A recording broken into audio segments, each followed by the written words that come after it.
Hello, myself Aryan Patel. I am Assistant Professor of Mathematics, MM College Visnagar. આપણે semester 3 ની અંદર course જોઈશું CC Math 301 જેનું પહેલું ચેપ્ટર છે પાર્શિયલ ડિફરન્શિએશન. ઓકે, સો ચેપ્ટર ની અંદર શું છે એની વાત કરવી છે તો તમે 11-12 સાયન્સ નું એક ચેપ્ટર યાદ કરો, ડિફરન્શિએશન.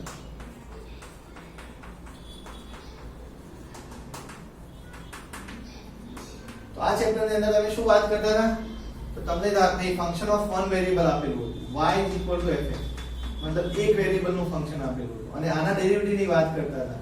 જેમાં વ્યાખ્યા કઈ લખતા હતા તો dy/dx limit h tends to 0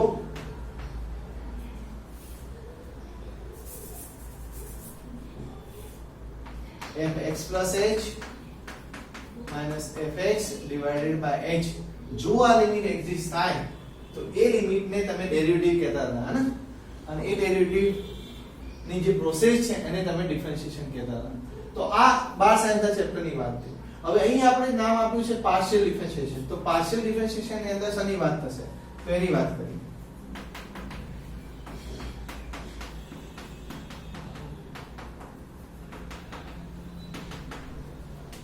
તો પાર્શિયલ ડિફરન્શિએશન ની અંદર આપણે ફંક્શન ઓફ ટુ વેરીએબલ ના ડેરિવેટિવ ની વાત કરીશું. એટલે કે અહીં આપણી પાસે ધારો કે આ પ્રકારનું ફંક્શન છે z fxy.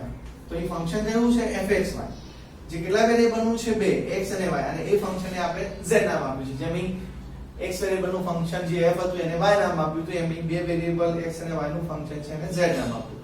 તો આવું જે ફંક્શન છે એના ડેરિવેટિવ ની વાત કરીશું. કારણ કે અહીં જુઓ ડેરિવેટિવ તમારી અહીં ફંક્શન એક વેરીએબલ નું હતું એટલા માટે તમે x ની સાપેક્ષે ડેરિવેટિવ કરતા હતા. અહીં ફંક્શન બે વેરીએબલ નું છે માટે x ની સાપેક્ષે ડેરિવેટિવ ની ચર્ચા થાય, y ની સાપેક્ષે ડેરિવેટિવ ની ચર્ચા થાય, તો અહીં બંને વેરીએબલ ની સાપેક્ષે ચર્ચા થશે.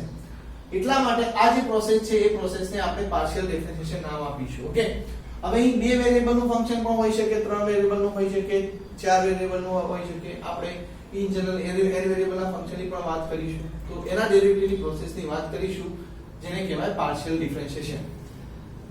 તો તમે જુઓ અહીં 12 સાયન્સમાં તમે ડેરિવેટિવ ની વાત કરતા હતા તો કોના આધારે વાત કરતા હતા? લિમિટના આધારે. લિમિટના આધારે તમે ડેરિવેટિવ ડિફાઇન કરતા હતા. તો અહીં પણ આપણે લિમિટના આધારે ડેરિવેટિવ ડિફાઇન કરીશું. તો પહેલા આપણે કોની વાત કરવી પડે? લિમિટની વાત કરવી પડે. તો ફર્સ્ટ અહીં આપણે વાત કરીશું limit of a function of two variable.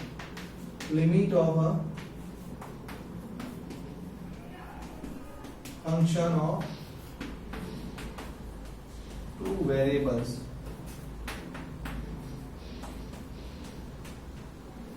તો ધારો કે મારી પાસે એ ફંક્શન છે fxy, એના પર હું લિમિટ એપ્લાય કરું છું, limit xy tends to ab, અને એનો જે જવાબ છે એને હું l કહું છું. તો આવું ક્યારે કહી શકું?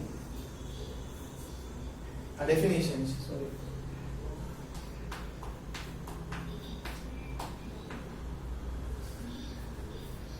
તો limit xy tends to ab fxy બરાબર અમારે l કેવું હોય તો વ્યાખ્યા શું કહે છે? તો વ્યાખ્યા આવું કહે છે કે for every epsilon greater than 0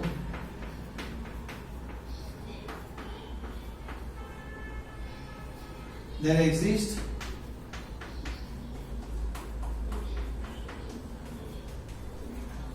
delta greater than 0.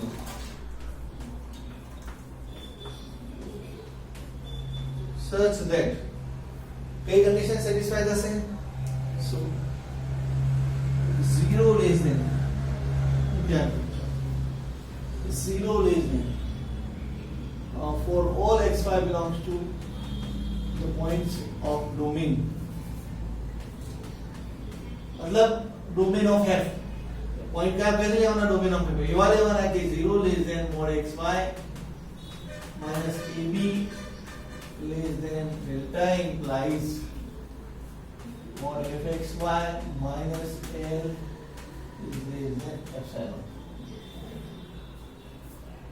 So આ શું કહેવા માંગે છે કે xy અને ab વચ્ચેનું અંતર લેસ ધેન ડેલ્ટા હોવું જોઈએ. અહીં પોઈન્ટ ક્યાં લેવાના? ડોમેન ના લેવાના. ફંક્શન જે છે એ ફંક્શન ધારો કે આપણું fxy ફંક્શન છે તો એ ફંક્શનનો જે ડોમેન હોય તો એ ડોમેનના પોઈન્ટ લેવાના છે, એવા પોઈન્ટ લેવાના કે જેથી અંતર એનું લેસ ધેન ડેલ્ટા હોય.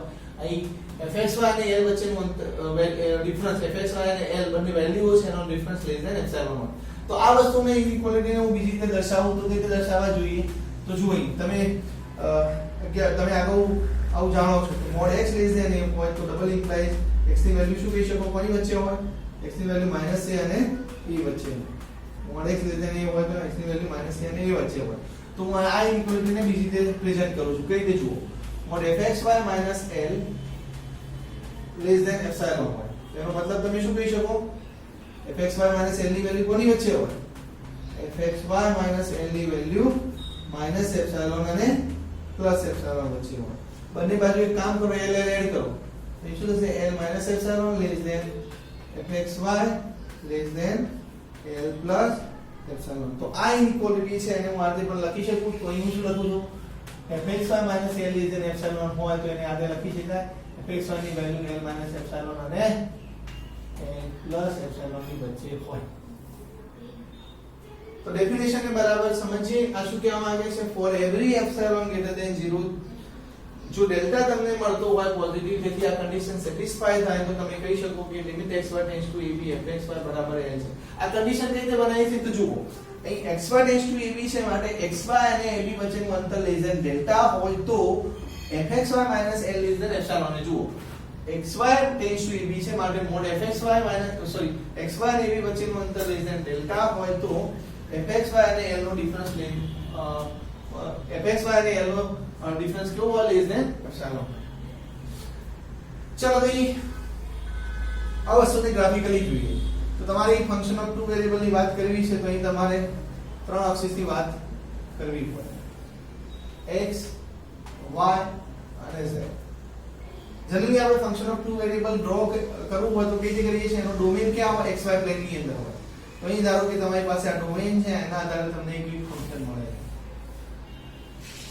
આ ધારો કે તમારું ફંક્શન છે z બરાબર fx અહીં તમે અહીંથી આ ડોમેન છે ફંક્શન ઓકે તો અહીંથી ધારો કે વેલ્યુ કઈ રીતે મળે છે ફંક્શન ની અહીં ધારો કે મારી પાસે xy હોય તો હું અહીં આપણું જે ફંક્શન હોય ફંક્શન ના આધારે વેલ્યુ શોધું તો અહીં fxy ક્યાં મળતી છે અહીં એક મળતી છે ધારો કે અહીં મળે છે સમજ પડી એ વેલ્યુ અહીં છે તો z બરાબર fxy લખીએ છે તો z વેલ્યુ અહીં છે z બરાબર fxy તો આ પ્રકારે વેલ્યુ મળતી હવે મારે અહીં લિમિટ ની વાત કરવી છે તો લિમિટમાં અહીં શું કરવું છે આપણે કે અહીં હું એપ્સિલોન પહેલા લઈ લઉં છું અને એપ્સિલોન પહેલા લઈ લઉં છું એનો મતલબ કે હું ધારો કે અહીં લિમિટ l કહું છું લિમિટ l કહું છું એનો મતલબ કે ધારો કે મારી પાસે અહીં l નંબર છે હું એપ્સિલોન ફિક્સ કરી દઉં છું એટલે કે અહીં એપ્સિલોન અંતરે નીચે જાઉં છું એપ્સિલોન અંતરે ઉપર જાઉં છું આ એક્સિસ પર z એક્સિસ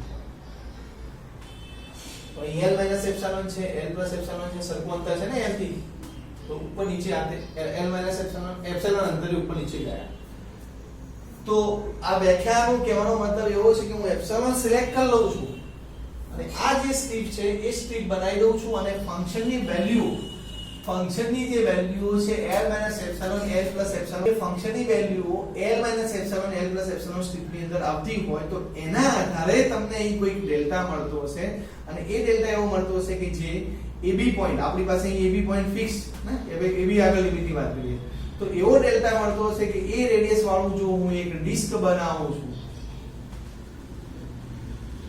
AB સેન્ટરમાં અહીં ડેલ્ટા રેડિયસની એક ડિસ્ક બનાવી તો એ ડિસ્કની અંદર થી હું જો પોઈન્ટને સેટ કરું તો એની value l - epsilon l + epsilon વચ્ચે આવે ફરીથી હું આ ડિસ્ક કેમ બનાવી તો અહીં સમજો આ શું કહેવા માંગે છે xy અને ab વચ્ચેનું અંતર લેસ ધેન ડેલ્ટા હોવું જોઈએ તો અહીં તમે અહીં નોંધો કે આ ડિસ્કની અંદર જે પોઈન્ટ હોય આ ડિસ્કની અંદર જે પોઈન્ટ હોય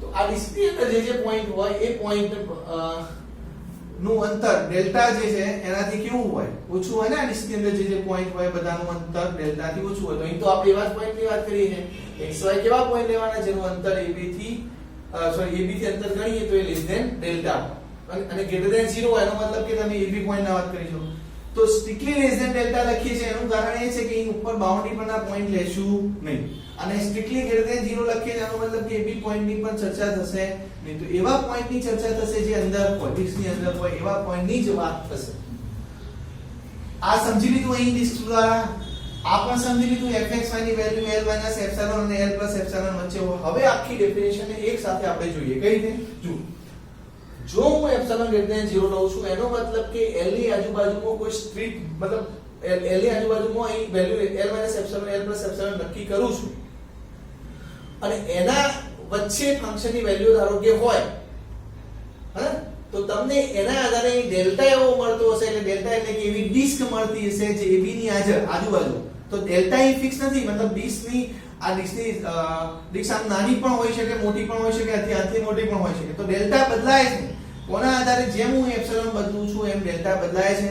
તો કઈ દે તો અહીં ડેલ્ટા તમારે નાનો પણ ચાલી જાય, મોટો પણ જરૂર પડે, તો અહીં એપ્સિલોન જેવો લો એના આધારે તમારે ડેલ્ટા લેવો પડે. તો એવી રીતે લઈશું ડેલ્ટા એવો મળશે કે જેથી અહીંના પોઈન્ટ હું જે સાઇડ કરું છું એની જે આન્સર છે fxy વેલ્યુ, એ વેલ્યુ L - એપ્સિલોન અને L + એપ્સિલોન વચ્ચે હોય.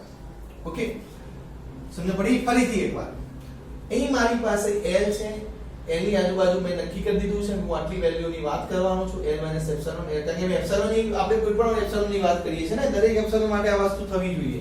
તો દરેક એપ્સિલોન માટે તમને ડેલ્ટા મળવો જોઈએ. તો ધારો કે હું આ એપ્સિલોન આટલો સિલેક્ટ કર્યો છે, તો આના અંદરની જે ફંક્શનની વેલ્યુઓ છે એ વેલ્યુ મારે મેળવવી છે. તો કોના દ્વારા? આ ડિસ્ક દ્વારા. તો અહીં મારે ડેલ્ટા કેટલી આમ રાખવી પડે, ડેલ્ટા કેટલી રેડિયસ રાખવી પડે કે જેથી આના બધા પોઈન્ટો મને આ વેલ્યુ આપે, આના બહારની વેલ્યુ ના આપે, આ જ વેલ્યુ આપે. L - એપ્સિલોન અને L + એપ્સિલોન વચ્ચેની વેલ્યુ આપે. તો એવો તમારે ડેલ્ટા તમારે શોધવો પડે. ધારો કે હું સ્ટ્રીપ થોડી અહીં પહોળી દોરું ને, અહીંથી થોડી આમ દોરું, તો એનો મતલબ ફંક્શનની વેલ્યુ થોડી નો વિસ્તાર વધારું છું, તો અહીં ડેલ્ટાનો વિસ્તાર વધારો ઘટાડો જે જરૂર પડતો એ કરવો પડે. પણ ડેલ્ટા એનો આધારે બદલાતો જશે, જેમ અહીં એપ્સિલોન બદલાતો જશે એમ ડેલ્ટા પણ બદલાતો હશે. અને એ ડેલ્ટાની જે વેલ્યુ છે, આ જે ડિસ્કની વેલ્યુ છે, બધી વેલ્યુ તમને કોની વચ્ચે મળતી હોવી જોઈએ? L - એપ્સિલોન અને L + એપ્સિલોન વચ્ચે મળતી હોવી જોઈએ. તો આ એક્ચ્યુઅલ ડેફિનેશન કહેવા માંગે છે લિમિટ ઓફ ફંક્શન. હવે આના પરના જે દાખલા છે આપણે નેક્સ્ટ લેક્ચરમાં જોઈશું. ઓકે.